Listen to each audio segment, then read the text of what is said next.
لو انت استنتجت المعادلتين صح يبقى انت كده خلصت سؤالك اصلا.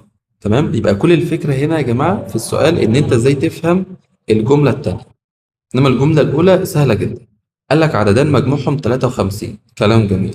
قال لك خارج القسمة الاكبر على الاصغر بيساوي 3 والباقي 5. تعالى بقى نشوف هنفهم الكلام ده ازاي. تقول لي يا مستر الاول تعالى بس نفرض وبعدين نشوف. بما ان في اكبر واصغر فانت هتفرض مثلا الاكبر هو س والاصغر ص. طيب كلام جميل. وبعدين انت قلت لها مصر العددين دول مجموعهم 53، فيبقى المعادلة الأولى س زائد ص بتساوي 53، وسمي لي دي المعادلة رقم واحد. طبعا يا جماعة أي مسألة كلامية أساسا أنت بتستخدم أو بتستنتج معادلتين، ويا إما تستخدم بقى تعويض، تستخدم حذف، تستخدم قانون عام اللي يريحك. طيب صلى على النبي. كده انا جبت المعادله الاولى وانا قلت لك يا سهل. الفكره ان انت ازاي تفهم المعادله الثانيه او تستنتجها يعني. طب اعمل انا ايه هنا؟ بص بكل بساطه هديك استنتاج كده هيساعدك ان شاء الله في حل السؤال ده. بص يا صديقي،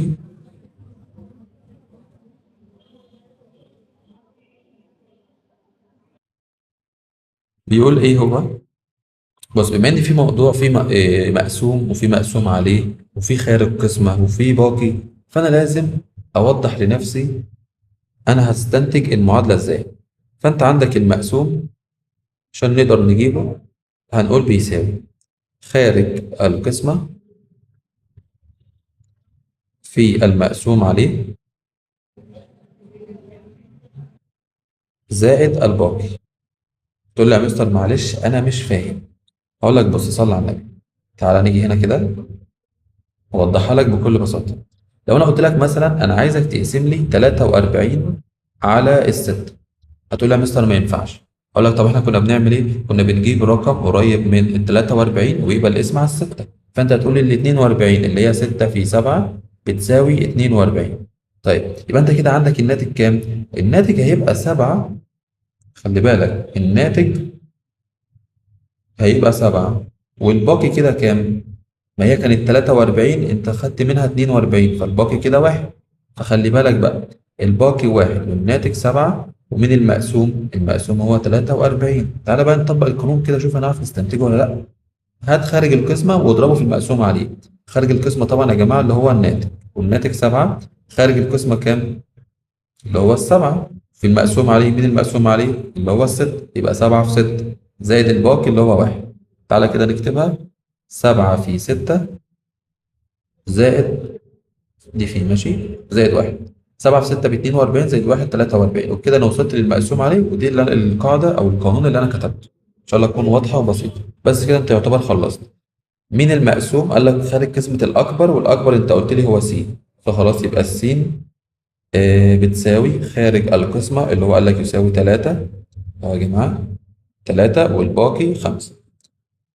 هيبقى 3 في المقسوم عليه قال لك خارج قسمة الأكبر على الأصغر، يبقى 3 في الصاد زائد طبعا الخمسة اللي هي 3 صاد زائد 5، ودي المعادلة رقم 2. أصبح معاك معادلتين.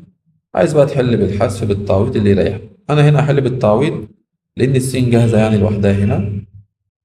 هشيل السين اللي في المعادلة الأولى وأحط القيمة بتاعتها اللي هي 3 ص زائد 5. فأنا هعوض من 2 في 1. هيبقى 3 ص زائد 5 زائد الصاد بتساوي طبعا 53. هيبقى الأربعة صاد وهطلع الخمسة بعكس الإشارة يبقى 48، وهنقسم على الأربعة يبقى الصاد بتساوي 12. كده أنت جبت قيمة صاد. محتاج إن أنا أجيب قيمة س، هروح أعوض في المعادلة الأولى. لا سوري، نعوض في المعادلة التانية. هيبقى السين بتساوي 3 في 12 زائد الخمسة. 3 في 12 36 زائد الخمسة طبعا هيبقى 41. وبكده انت جبت العددين الأول 12 والتاني 41. أول 12 والتاني 41 وصلى على النبي.